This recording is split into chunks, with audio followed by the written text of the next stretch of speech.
दोस्तों आज हम बात करने वाले हैं सनातन धर्म में मंत्रों का विशेष महत्व क्यों है।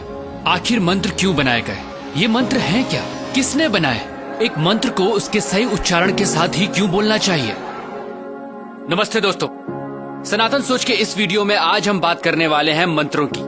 देखिए, सबसे पहले तो मंत्र का शाब्दिक अर्थ जानने की जरूरत है। ऐसी ध्वनि जो आपको मेंटल पीस दे, आपके मन को शांत करे, वो ही मंत्र है। हमारे शास्त्रों में कहा गया है मना तार्यति इति मंत्र, यानी मन को तारने वाली ध्वनि ही मंत्र है।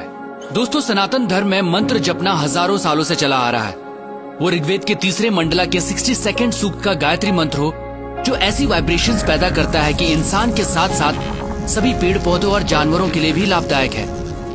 या ऋग्वेद के ही 7वें मंडला के 59 सूक्त का महामृत्युंजय मंत्र, जिसे मृत्यु को जीतने वाला मंत्र भी कहा जाता है। और भी ऐसे कई वैदिक मंत्र हैं जिन्हें चैंट करने से हमारे फिजियोलॉजिकल और साइकोलॉजिकल फंक्शंस यानी शरीर और दिमाग पर पॉजिटिव इम्पैक्ट पड़ता है। पर कैसे, आखिर ऐसा क्यों होता है? दोस्तों, वजह है इन मंत्रों की ध्वनि, वो साउंड जो इन मंत्रों के उच्चारण से पैदा होती है। मंत्रों के अर्थ को अलग रख दें तो विशेषज्ञों का मानना है मंत्रों की सिर्फ ध्वनि यानी साउंड में ही अपार शक्ति होती है। कुछ साउंड प्योर होती हैं और कुछ इम्प्योर, और ये डिपेंड करता है उनकी वाइब्रेशंस पर। और जैसे कि अल्बर्ट आइंस्टाइन ने भी कहा, everything in life is vibration. Modern science ने साउंड और लाइट दोनों को वाइब्रेशंस ही माना है। अब अगर आपको साउंड को लाइट में बदलना है तो फ्रीक्वेंसी को आपको 40 ऑक्टेव तक बढ़ाना होगा, और तब जो आपको वाइब्रेशन मिलेगी वो ट्रिलियंस ऑफ साइकिल्स पर सेकेंड होगी, और वो एक लाइट के रूप में आपके सामने होगी।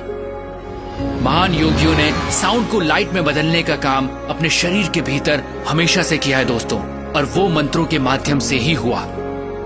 दोस्तों, इस वीडियो के माध्यम से हम आपको ये नहीं बताना चाह रहे कि कौन सा मंत्र आप पर क्या प्रभाव डालता है, बल्कि हम मंत्रों की अद्भुत शक्ति के बारे में आपको बताना चाहते हैं। और इसे सिर्फ रिलीजियस चश्मों से नहीं, साइंटिफिक अप्रोच से देखना पड़ेगा।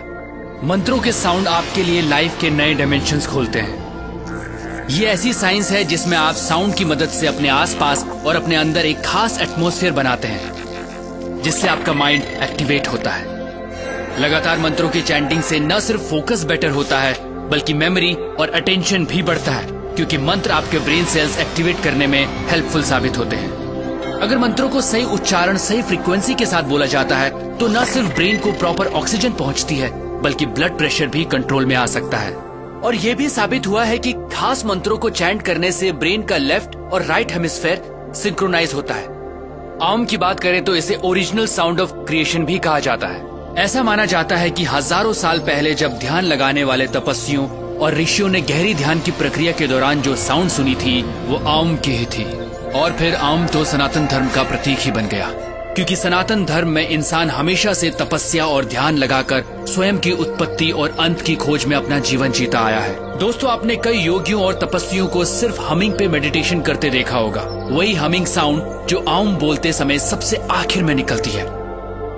दोस्तों, साइंटिफिक रिसर्च में यह भी साबित हुआ है कि सिर्फ हमिंग से, जी हाँ, सिर्फ हमिंग से आपकी बॉडी में नाइट्रिक ऑक्साइड का प्रोडक्शन बढ़ जाता है।